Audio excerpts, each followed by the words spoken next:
What a gift. What a gift to allow someone to heal wounds that you didn't create. Oof. What a gift. Like, that's, to me, is such a beautiful experience. What a gift it is to help your partner heal their wounds that you didn't actually create. You may have perpetuated, or you may have poured a little salt into them, but these wounds happened before you. And that is a responsibility, a sacred duty that we can, as practitioners of devotion and love and polarity and intimacy, that we can commit to.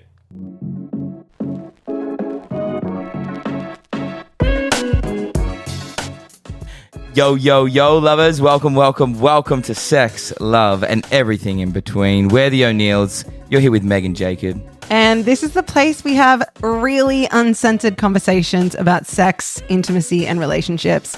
We're super excited you're here. Enjoy this episode. Hello, lovers. Yo. Welcome back. We've had a few weeks off. We're sorry. Because Christmas, it was not... Silly season. It was definitely not planned. No, We accidentally had a few weeks off. we accidentally didn't do what we were supposed to do. Christmas, New Year's, family, having a baby. Well, it was a lot easier to podcast when we did the birth series when he was like a newborn and he slept for hours and hours and hours at a time.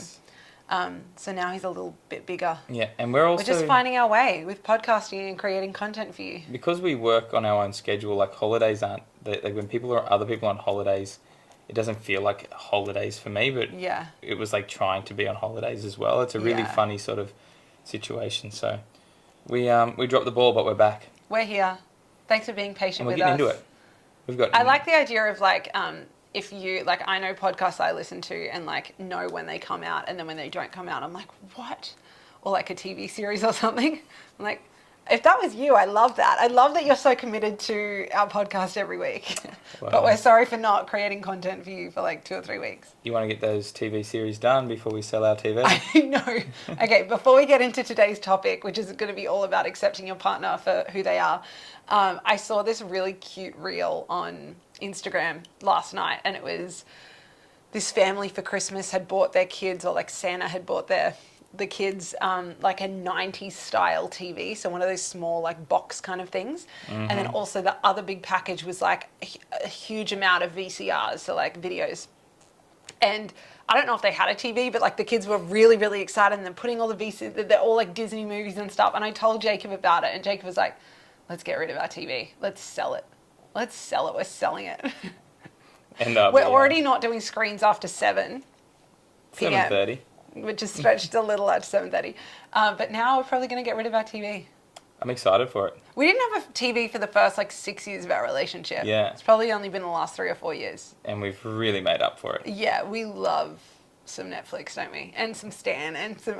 Prime, Disney, Hulu, Tubi. We don't watch any of those. But anyway, we're getting rid of our TV. And I love you, if you don't know this about Jacob, once Jacob decides something, he decides something. And so, it's done.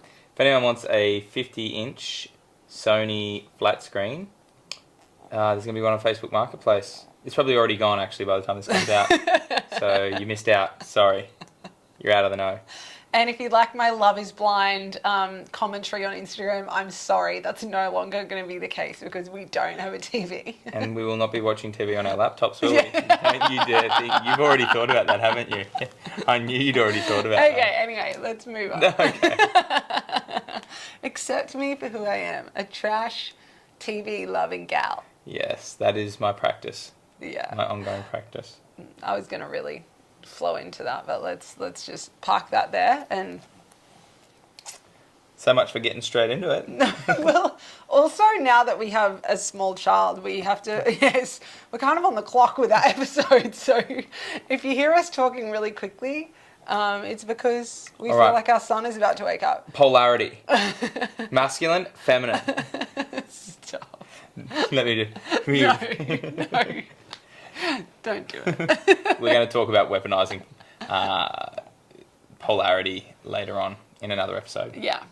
But this episode, this one right now, we're going to talk about accepting your partner for who they are.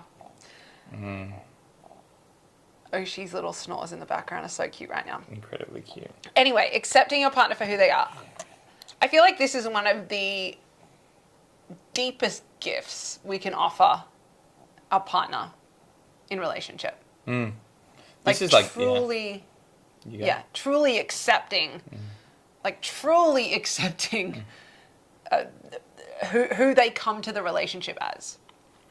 This is the ultimate like form of like practicing unconditional love. Not that any of us are actually fully capable of unconditional love because we're human, but there's this like transcending of like empathy of like, oh, I feel what you're feeling too. Hey, I'm okay with who you are and what you're feeling and how you be in the world. And that's like compassion just isn't for when someone's having a hard time. Compassion is when you can like really see, love and accept someone for all of their versions of themselves, all of the ways in which they show up.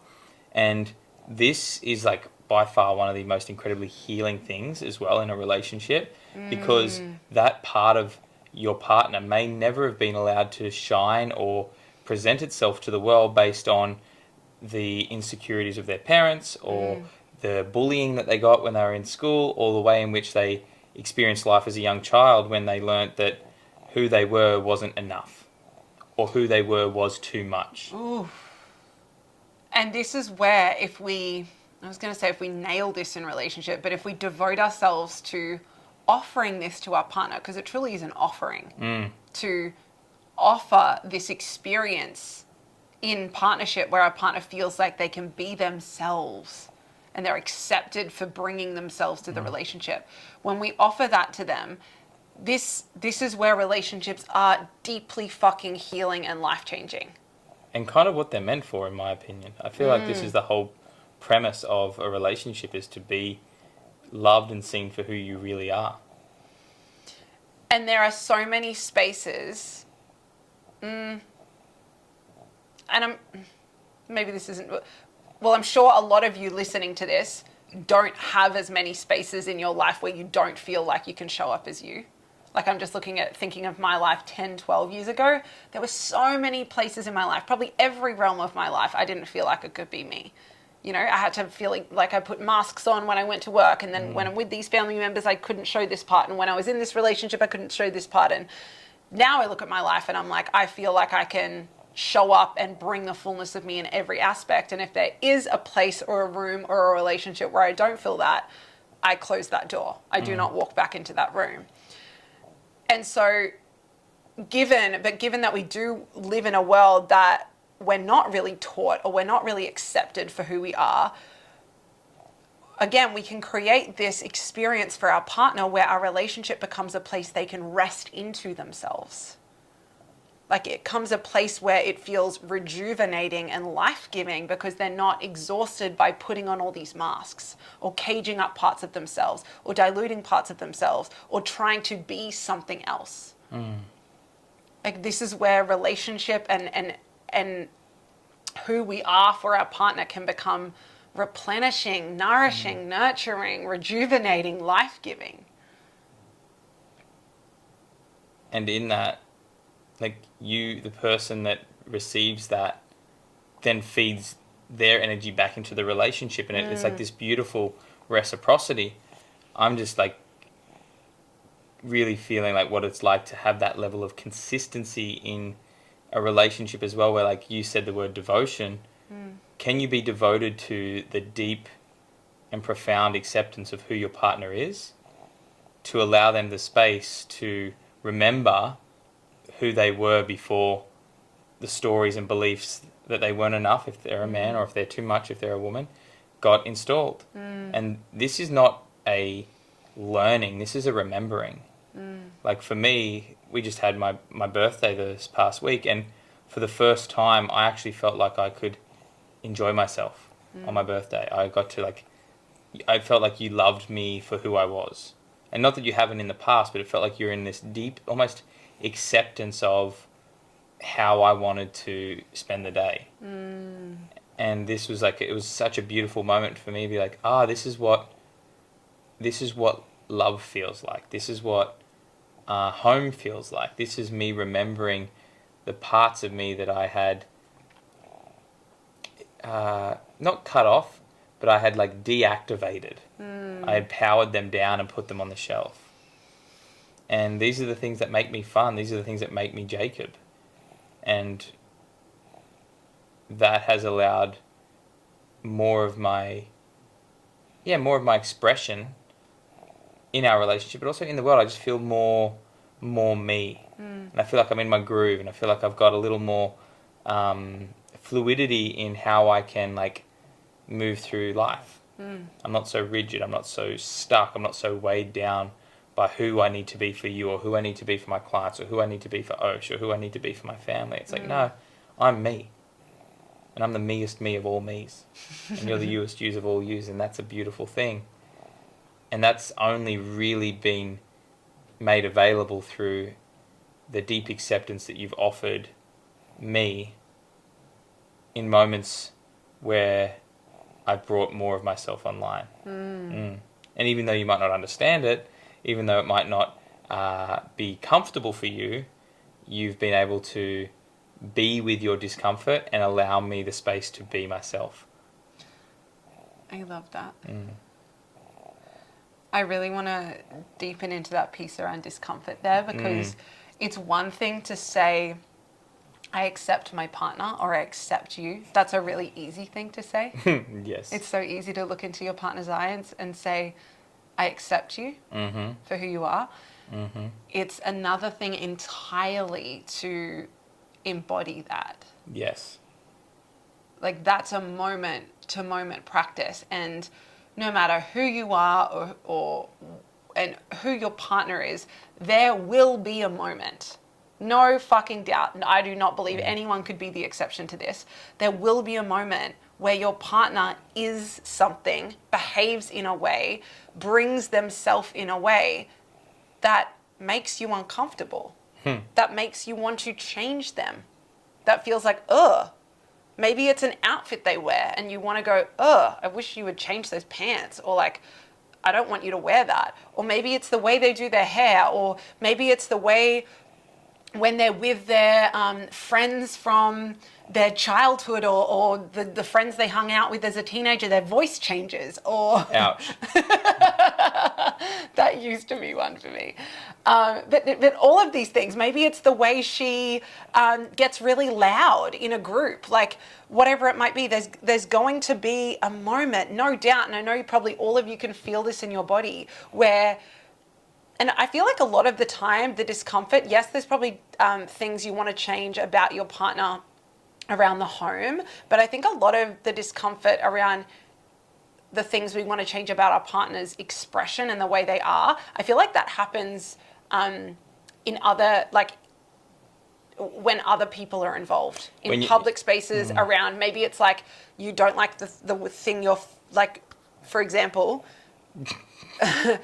No, and I want to really speak into this, because I used to probably look you in the eyes and say, I accept and love you for who you are. And then there were so many things in our relationship where I was covertly, slimily trying to change you. And I wasn't in integrity with that statement. And an example of this is a lunch we went to. This is probably like 6 years ago now. It was a lunch. I showed you that photo of what I was wearing the other day. Remember that lunch? Yes. And I remember getting dressed, and I felt so sexy and I felt so good, and we were going out with my like cousins and my sisters, and you know, half of southern East Brisbane. and like everyone loves to dress up, and it was at this fancy restaurant, and I can't remember what you wore, but you wore something that I just felt wasn't dressed up enough. There's this really cool pair of vintage Billabong boardies and a white t-shirt, just a plain white t-shirt. So board shorts and a white t-shirt. And like, I knew everyone else would, like the men would probably be in collared shirts and all these things. And you walked out, and I told you, I don't even remember. I think I know I do. Oh, you do know, do you? I think I said, are you wearing that? Is that what you're wearing? Is that what you're wearing?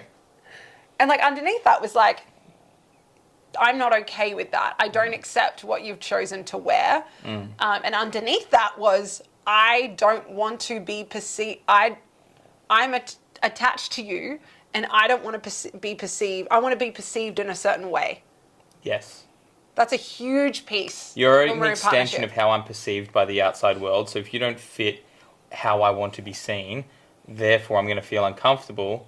And if I'm not aware, I'm going to try and change you so I can be perceived in the way that I want. Yes. So we have two options in that situation, and we'll use this as the example, me wanting you to change what you wear. Buy him some Birkenstocks, some nice linen pants. Stop it. They're beautiful. Just collared, Stop. just old cotton on, sports Let girl, me stuff speak. like that. So I never wear that shit. we have two options in a situation like this. In that example, I could have, and I did. I was like, "You're wearing that?" I was feeling uncomfortable with what you were wearing. So instead of being with my discomfort, I decided I want you to change so I don't have to feel this feeling. I want you to go and put on your nicest collared shirt and some jeans or whatever the fuck I wanted you to wear. I want you to go and put on that outfit so I don't have to feel this nervousness around how people are going to perceive you or how people are going to view you or what that's going to be like.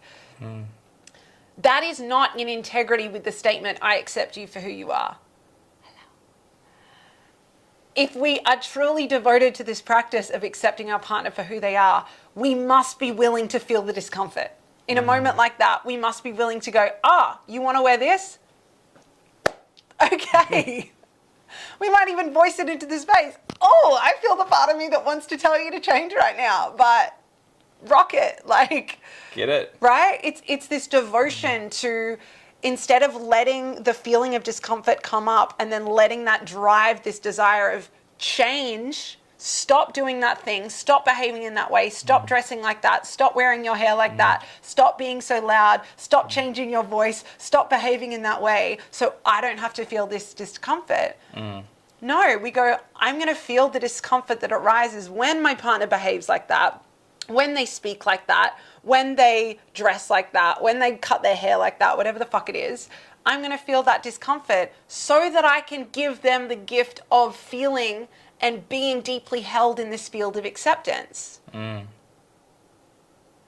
I want to just make a note here that, and we'll speak into this in a bit, we're not talking about really toxic behaviors or unsafe behaviors or behaviors that are disrespectful in relationship. We're talking about your partner just being them. I'll give an example of a behavior that you're allowed to speak up about. So, for instance, if I'm on my phone in bed at night and I'm watching reels really loud... I just need to say, I don't like the word allowed. You're allowed to speak up about anything, but in terms of this is one that, we've given an example of you feeling discomfort and wanting to change me. Here's an example of your partner, a behaviour that your partner's displaying that I feel is more appropriate for this is dishonouring, our shared space. Yeah. So if I'm on my phone at night time scrolling and we're in bed and and every second reel is some loud screeching reel and it's, we're powering down. Yes. That in itself is a way that isn't I've just got to be with my discomfort. No. That's a shared space and it's hey, listen, I feel as though you're not respecting, the bedroom, and that's a completely different conversation. Whereas the one that we're speaking about, how I dress, how I express myself, my unique essence and that I want to bring through, that in itself is something that we're here to love and accept in each other. Yes. Another thing that I love to do is sometimes I just love to beep the horn on my car at people. And that can be quite annoying as well, but I like doing that. And I'm going to keep doing it, and it's something that I do. When have you done that? I've done that a few times, and you haven't liked it. I don't even remember that. So you saying that's something that is a part of your essence, and I should not say it's part of my essence. It's a way that it's kind of like a dog barking. It's like my version of if I see someone, I'm beeping. And I might beep a lot. I might beep 4 or 5 times. Oh, you do do that. Yes, I do that. Yeah, but that's a part of who I am. And that can be a little hard to accept, but it's also just a bit the cheekiness in me. Yes. And it's a part of my expression, so... I want to... there was something I was going to say then. I think I like the piece around that essence piece then and your expression, because let's say I really gave up. It was probably after that experience. I really gave up having an opinion on what you wore. Yes. Even for we do photo shoots for our business. I personally want them to look a certain way. You actually don't give a fuck. I give 0 fucks. I never tell you what to wear. during a photo shoot, because I know, even though my desire is for it to look a certain way, I know your brand, like who you are, is not, you're not curated. You're going to rock up in whatever fucking feels good. And I know that is such a gift. Like me honoring that in you, me, for those listening to the audio, that is Oshi.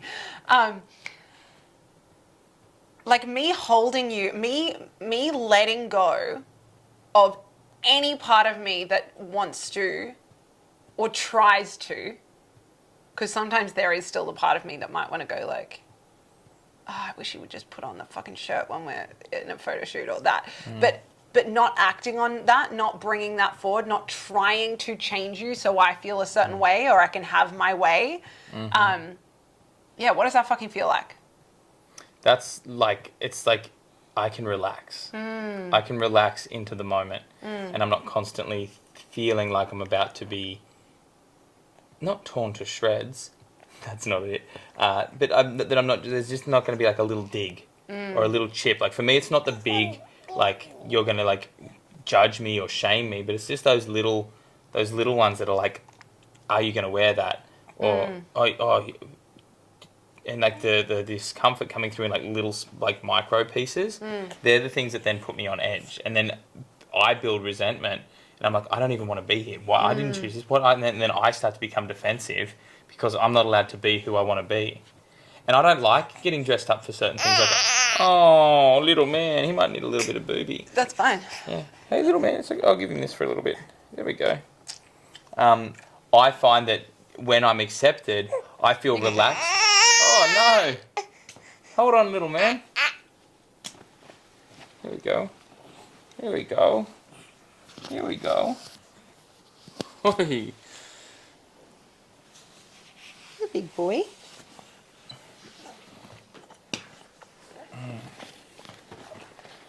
I feel relaxed to be who I truly am. And therefore, then I want to engage. I want to connect. I want to be a part of the experience. That's what I love about it. Like when I'm allowed to be myself, I'm more excited about what's going on in the environment. So if that's a family barbecue, if I can rock up and wear what I want and feel like I can be myself, then that environment is a space. It's big enough for me to be there.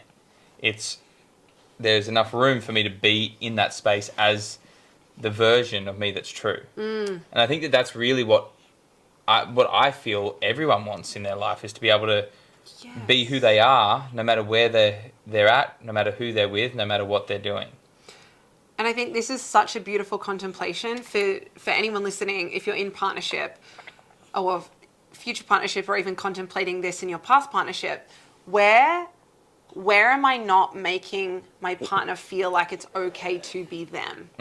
And like, that might be really fucking confronting.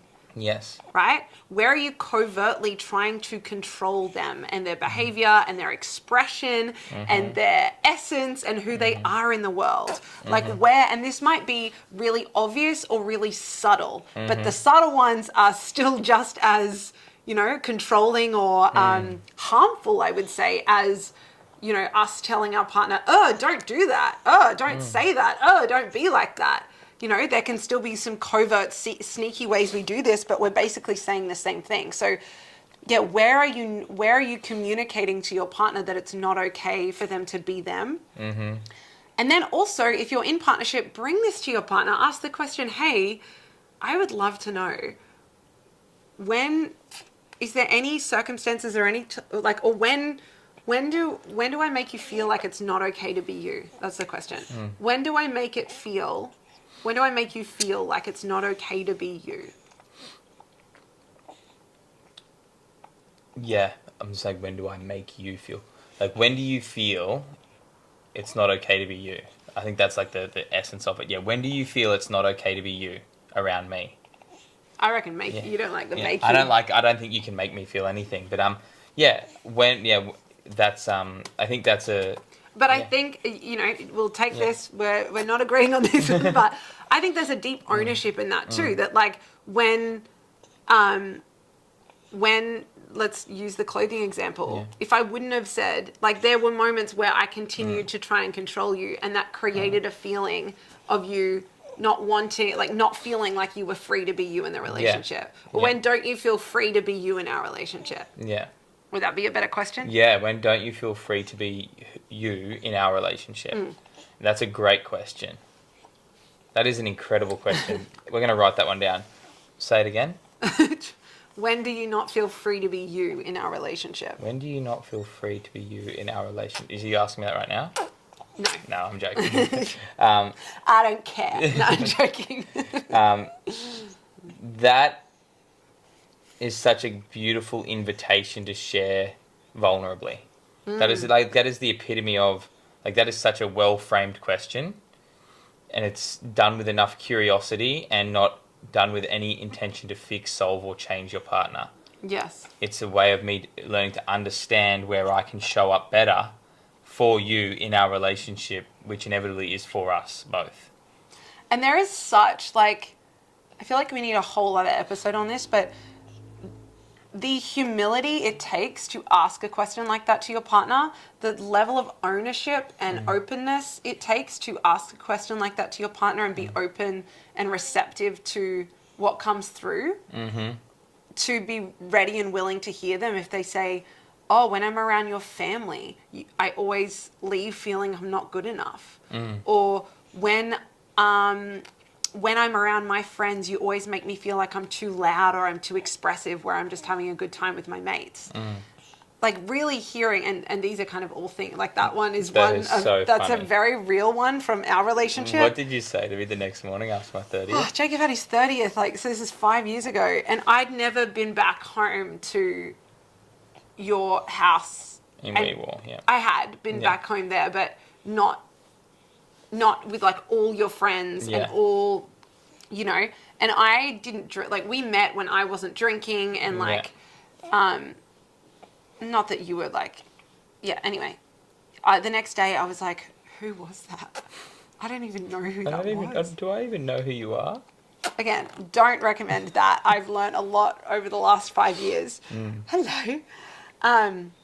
But that was basically saying I'm not okay with what the behavior of last night, and none of the behavior, you had some drinks but you weren't making me feel unsafe, you didn't make there wasn't behavior that felt disrespectful or anything like that. I was not aggressive or unhealthy. There's no unhealthy expression toward you or anyone else. You were big, you were loud, you were fully fucking expressed, and it was like, whoa, there was part of me that was like, I just wanted you to stand beside me and love me the whole night. And I just wanted to be the center of your world the whole night.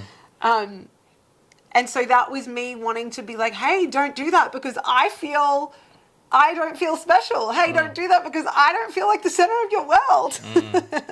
And now I know, you know, there's situations or experiences in our relationship, maybe before Oshi, where we'd be at parties. And I know that maybe your highest excitement of that night is not to just sit by my side and make out with me. Maybe the highest excitement for you is to just be alone on the dance floor, like loving life, or, you know, to be off somewhere like, and that, me not trying to control or make you wrong for how you wanted to express. I've learned that so much in those kind of settings, especially. Yes. 100%. What else? The piece that I wanted to, I was like, oh, well, you've given a lot of examples of how you could do, and I was like, well, how do I approach this from, I've found that like even most recently, me making jokes about certain things. What did I make a joke about the other day? And it was like, just was out of character, which just wasn't, it was more of my way of like sort of saying, I'm not okay with that. I don't remember. I can't remember what I said, but essentially I was like using humor as a way to kind of like tell you that it wasn't okay what you were doing.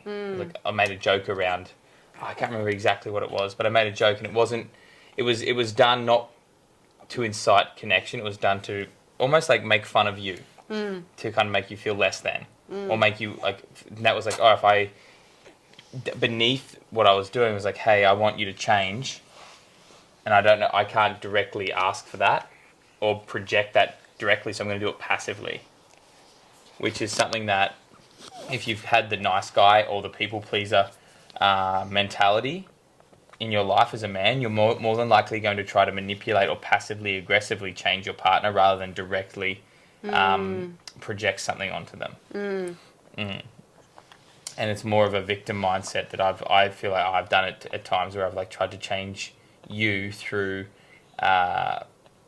more manipulation and passive approaches rather than just being like straight up like you need to change because of this. Totally. Yes. And that I don't. Do you have any examples of that?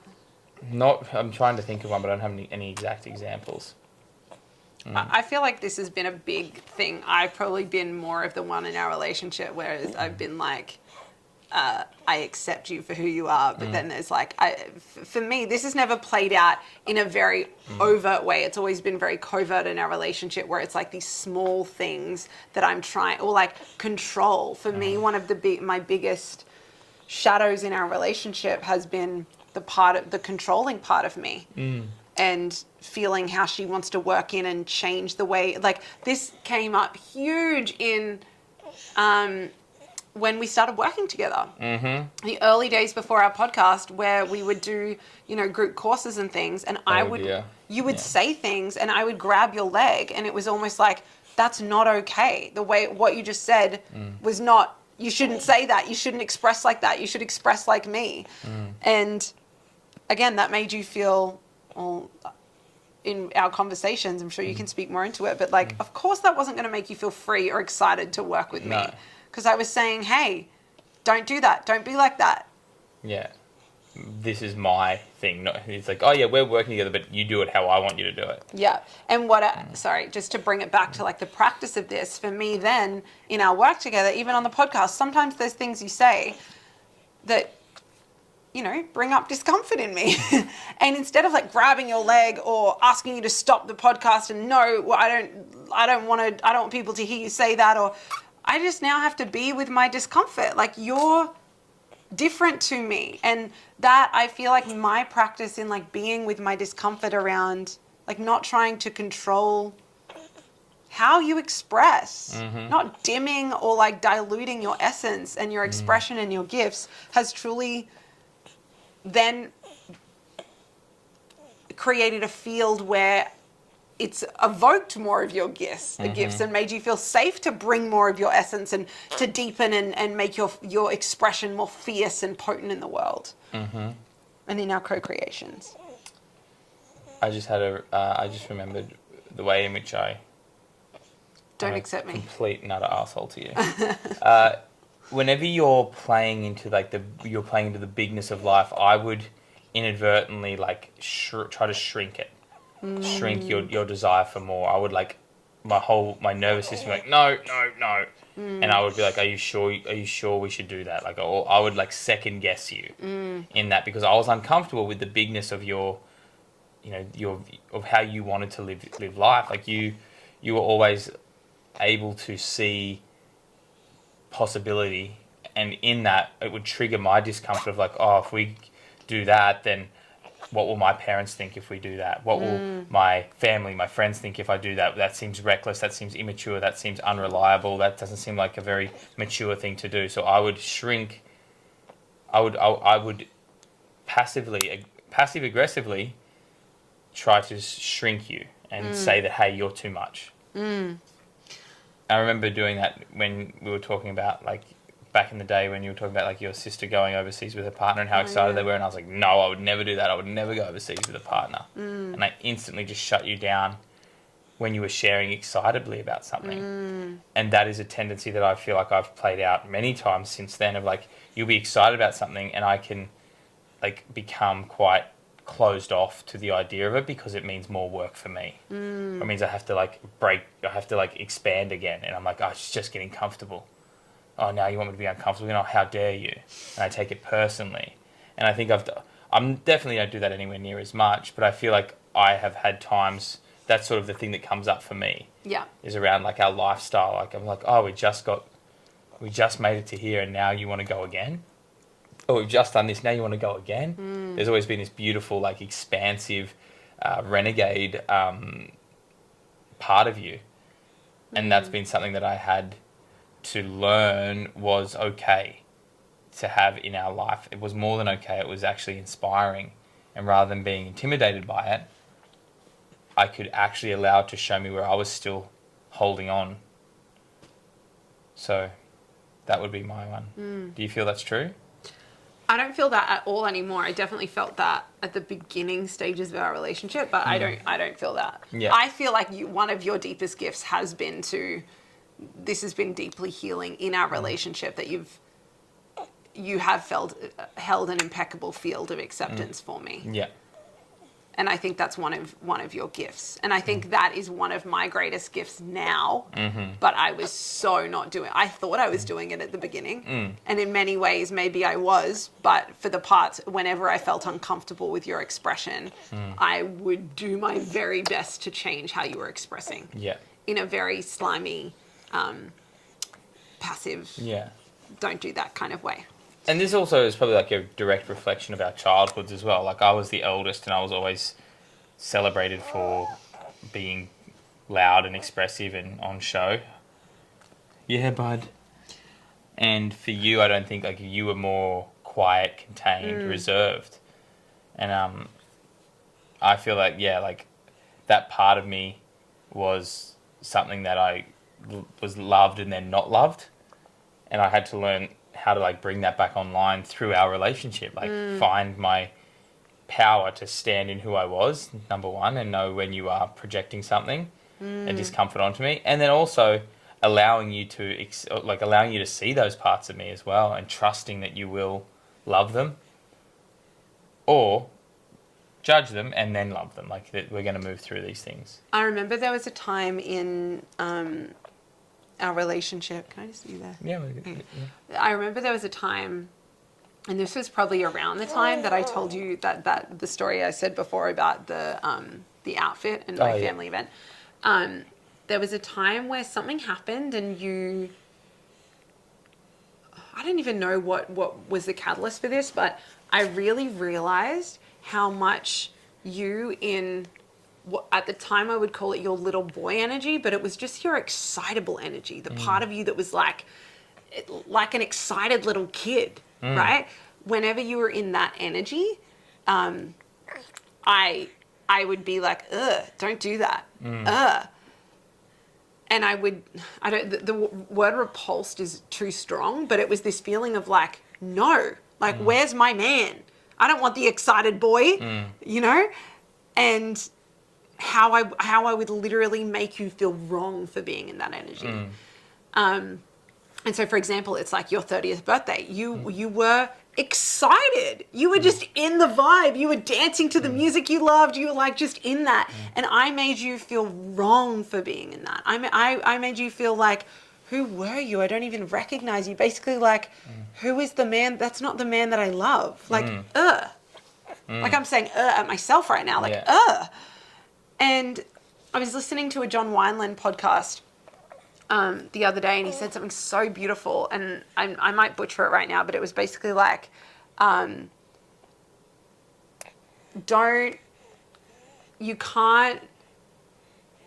you can't push away the boy and expect the king.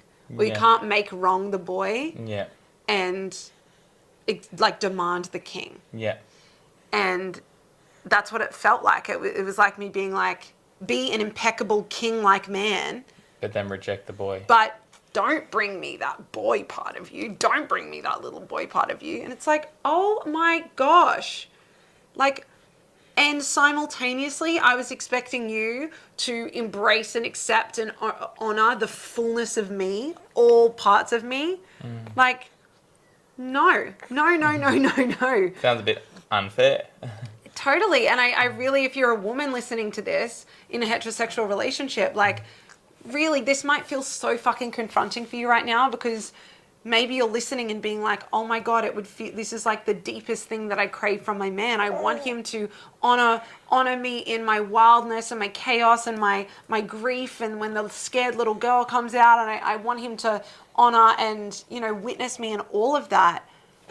And be honest with yourself. Where are you rejecting parts of him? Where are you going, don't bring me the boy, bring me the man? Where are you demanding him to be in his king energy and in such impeccable king energy, and you're rejecting the parts of him that are aching to be loved? Like aching to be loved. And can you let your practice become shining the light of your love and acceptance on those parts? And I know after that moment of me seeing that, like, oh my God, I'm rejecting your little boy, that has become one of my deepest practices in our relationship over the past probably 4 or 5 years, is to really intentionally let our relationship be a place where you feel like you can bring and be all of you. And I'm not demanding you to be a certain version of you so I feel comfortable and I feel always looked after. It's like, no, I'm not going to, yes, I will call forth these parts of you, but I'm not going to demand you to be something so I always feel good. I'm going to let you be the fullest expression of you. Thank you. That's a very good, that's very good. Sorry, I really went for it. That's all right. Yeah.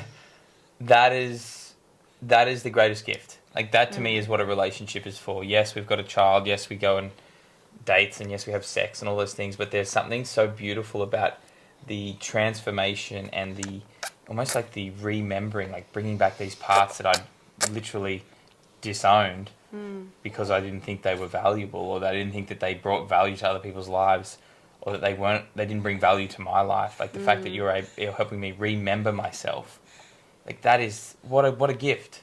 What a gift to allow someone to heal wounds that you didn't create. Oof. What a gift. Like that's to me is such a beautiful experience. What a gift it is to help your partner heal their wounds that you didn't actually create. You may have perpetuated, or you may have poured a little salt into them, but these wounds happened before you. And that is a responsibility, a sacred duty that we can, as practitioners of devotion and love and polarity and intimacy, that we can commit to. And this is something that a lot of people don't necessarily see relationships through this lens. They see them through, how do I get what I want, or how do I give my partner what they want, or how do we create more passion, or how do we create more connection, how do we create sacred union, all of these things.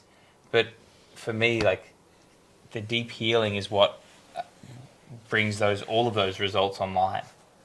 The great sex, the belly laughing at midnight, the tears over breakfast as you just are like taken over by gratitude for the relationship that you have. All those things, those special moments, I think are built on the foundation of, can I love you for who you are in as many moments as possible, so you remember yourself. Yes.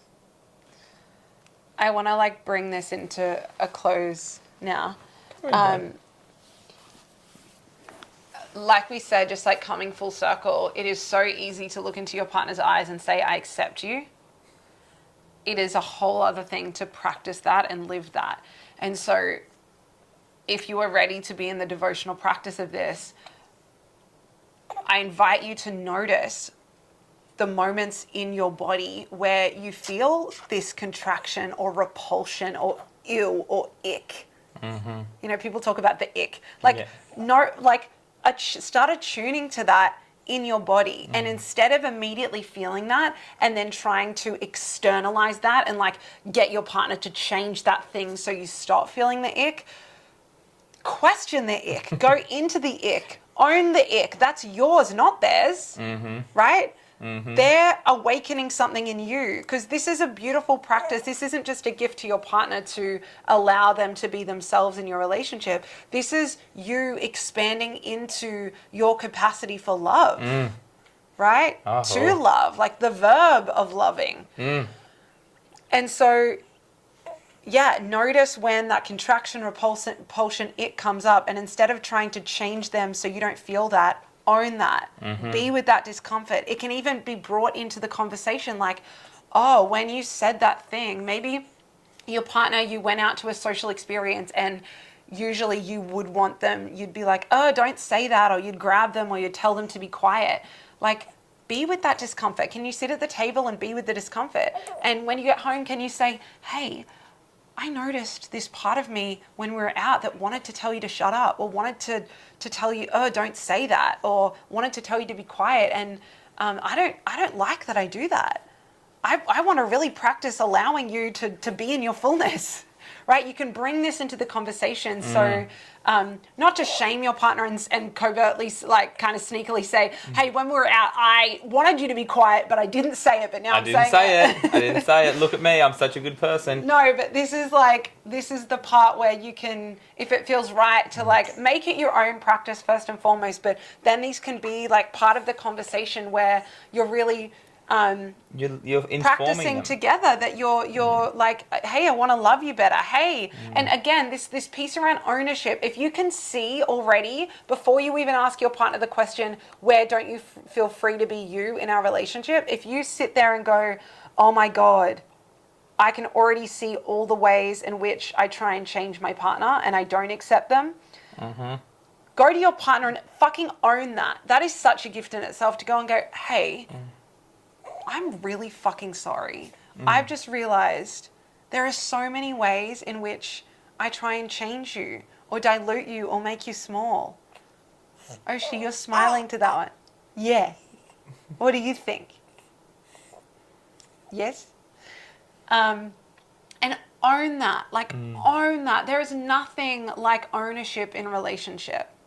I feel like that's something that I really love practicing that. I really love noticing where I don't get it right and then coming to you and being like, fuck, I do that all the time, hey. Or like, fuck, like, I tried to control you then. Oh my God, I do that there, and there. Like, it's just such a gift to have our own awareness and then to let our partner in on that awareness. Important note, if you catch yourself in the act, what you can do is just say, can I have another go at that? Just our use favorite line. Can I have another go at that? Yeah. Can I have another go at that?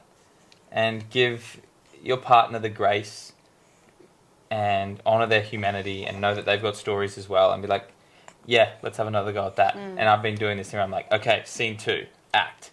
And we make it fun and we make it light and we bring our hearts back online through the lightness that, hey, we're both actually invested in what's best for both of us as individuals and as partners. So let's have another go at that. Oh, we're right on time. Okay, my love, so go and practice not only saying that you accept your partner, but truly being in integrity with that, truly embodying that, choosing to feel your own discomfort instead of trying to change your partner. Okay, we love you. Bless up. Is there anywhere that we need to direct these guys right now? Well, as always, best place to work with me is Full Spectrum Woman, the membership. Or if you... What about the... Yeah, Full Spectrum Woman Live, doing a live event on the Gold Coast on the 22nd of February, 2025. We're already over halfway sold. I think there's less than 50 tickets left. There's going to be 100 women in the room. You're going to want to be there. We'll put the link below, or just head on over to my Instagram and DM me the word live, and I'll send you all the deets. It's the T-GOM for women. Let's call it that. The T-GOM for women. Yeah. The gathering of men. You know what the gathering of men is? The gathering of men for women. Yes. And how about you? Anywhere you want to send? If you want to do more men's work, we've built an academy that's designed for guys who want to embrace their masculine leadership for themselves, for their relationships, and for their legacy. So shoot me a DM, or you can check the link in my bio for that. But this is, purely designed to support men to become the truest, fullest version of themselves, which then, filters into their own personal practice, into their relationship, and then into what they're here to give back to the world as well. So hit us up, men, if you're ready to do the work. And as always, if you love this podcast, we would love you to subscribe or review wherever you listen to it. If it's YouTube, if it's Apple, if it's Spotify, rate it, review it. We love you. And it just means, this work and this mission can get into the ears of so many other people. So we're grateful. Thank you. We'll see you next week. Big love. Peace.